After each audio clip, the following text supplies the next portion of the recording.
नमस्कार. इंदू खूपच चिडलेली असते.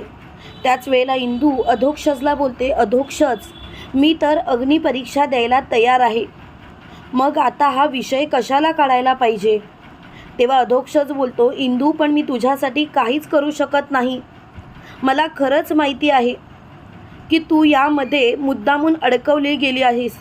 तेव्हा लगेच इंदू बोलते, जाऊ देत ना अधोक्षज. यामध्ये मोठ्या बाई, विंझे सरकार आणि मोहितराव सामील आहेत ते मला चांगलंच माहिती आहे. आपल्याच घरातली माणसं माझ्या पाठीत खंजीर खूप आहेत. पण मी मोठ्या बाईंच्या नाकावर टिचून अग्निपरीक्षा देईन की नाही बघ. तेव्हा मात्र अधोक्षज बोलतो, म्हणजे तू माझं ऐकणारच नाही आहेस तर? तेव्हा लगेच इंदू बोलते, अधोक्षज, अरे काय ऐकू मी? बघितलंच ना माझ्या चारित्र्यावरती कसे शिंतोडे उडवण्यात आले. आणि तेव्हा मोठ्या बाईसुद्धा तिथेच होत्या. मोठ्या बाईंनी तर मला बाहेर पडण्याची सुद्धा बंदी घातली आहे. मी घरातून बाहेर पडायचं नाही जोपर्यंत अग्निपरीक्षा देत नाही. तेव्हा मात्र अधोक्षज बोलतो, आईचं तर काय चाललंय मला कळत नाही, पण इंदू तू घाबरू नकोस, मी आहे ना तुझ्यासोबत. मी या सगळ्या गोष्टींवरती एकच काय तो तोडगा काढेन आणि सगळ्यांची वाट लावेन. तेव्हा मात्र अधोक्षज खूपच चिडलेला असतो. इकडे आपल्याला असं पाहायला मिळतं, अधोक्षज बाईकवरून कुठेतरी जात असतो आणि तो म्हणत असतो, इंदू एकटी पडत चालले, पण मला तिला एकटं पडू द्यायचं नाही. मला तिला दाखवून द्यायचं आहे की मी तिच्यासोबत आहे. मला या सर्व संकटातून तिला बाहेर काढायचं आहे, पण कसं कसं काढू तेच मला कळत नाही.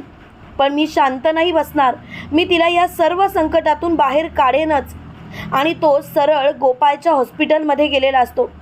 तिथे गोपाळ अधोक्षजला बघून बोलतो, अधोक्षज दिग्रजकर महाराज, तुम्ही? चक्क तुमचे पाय आमच्या हॉस्पिटलला लागले. खरं सांगायचं तर आता खूपच बरं वाटतंय. तेव्हा लगेच अधोक्षज मोठ्याने बोलतो, दादा, मला तुझ्याशी काहीतरी बोलायचं आहे. तेव्हा गोपाळ बोलतो, तुला तुझ्या मोठ्या भावाशी काहीतरी बोलायचं आहे? हे ऐकून मला खरंच खूप बरं वाटलं. तेव्हा अधोक्षज बोलतो, दादा, अरे असं का करतोस तू?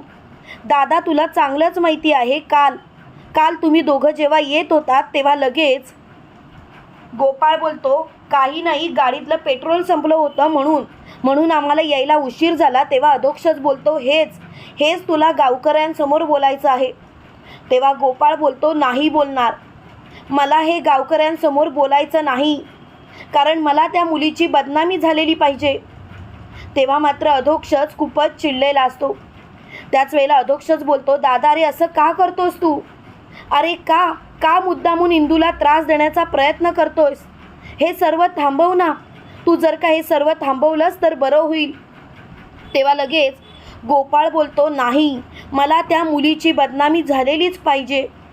खरं सांगायचं तर जेव्हा तिच्या चारित्र्यावरती शिंतोडे उडतात तेव्हा मात्र मला खूप आनंद होतोय. एवढा आनंद होतोय की मी सांगू शकत नाही.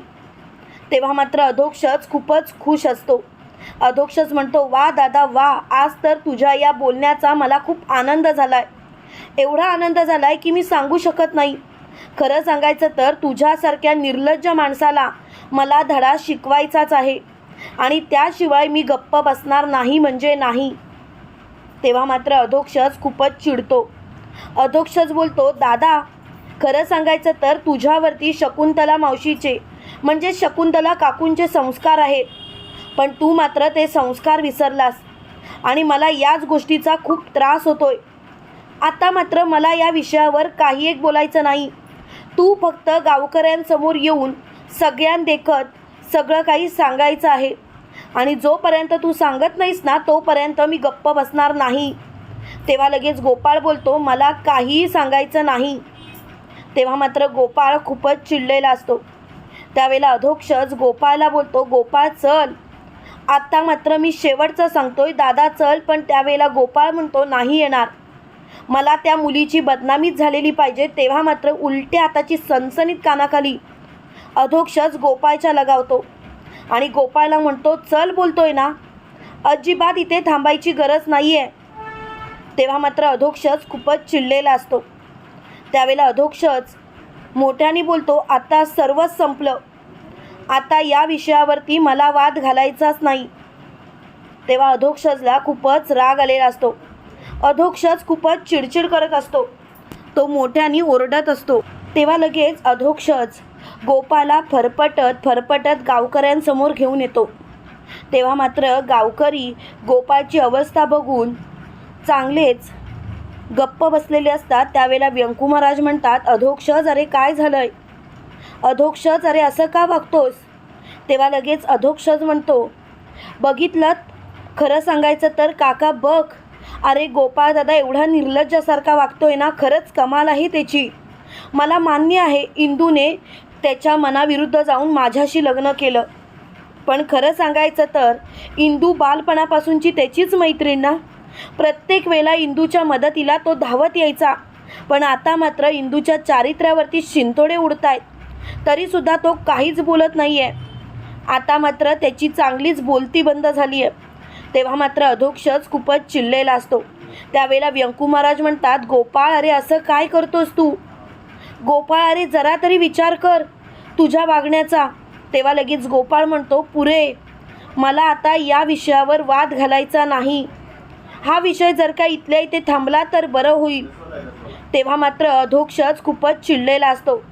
अधोक्षज मोठ्याने बोलतो, गोपाळ दादा अरे आत्ता तरी स्वतःच्या तोंडाने सांग की हे सर्व तूच केलंयस म्हणून.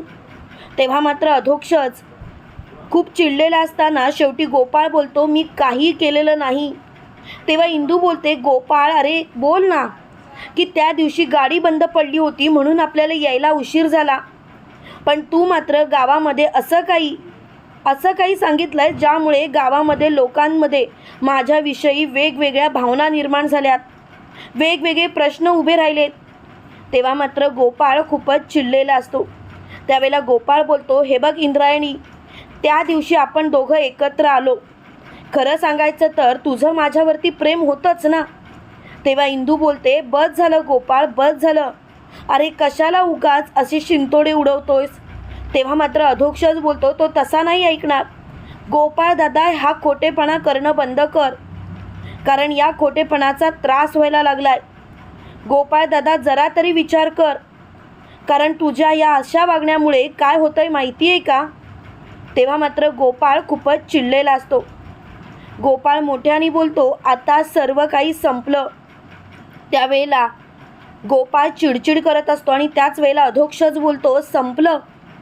एक गोष्ट लक्षात ठेवायची, आत्ताच विषयाला सुरुवात झाली आणि मी तरी सहजासहजी तुला सोडणार नाही. तेव्हा मात्र अधोक्षज खूपच चिडचिड करत असतो. शेवटी गोपाळ मोठ्याने ओरडतो, मी काहीच केलेलं नाही, आणि तसंही गावकऱ्यांच्या मनात जे प्रश्न आहेत ना ते अगदी योग्य आहेत. त्यावेळेला अधोक्षज बोलतो, गोपाळ दादा खरंच आज तू माझ्या मनातून साप उतरलास. तुम्हाला काय वाटतं मित्रांनो, खरोखर गोपाळने जर का सगळं काही गावकऱ्यांना सांगितलं तर गावकऱ्यांच्या मनातील इंदूविषयीचे प्रश्न आपोआप सुटतील का? कमेंट करून नक्की कळवा. आणि असेच मालिकेंचे नवनवीन अपडेट पाहण्यासाठी व्हिडिओला लाईक आणि चॅनलला सबस्क्राईब करायला विसरू नका. थँक्यू.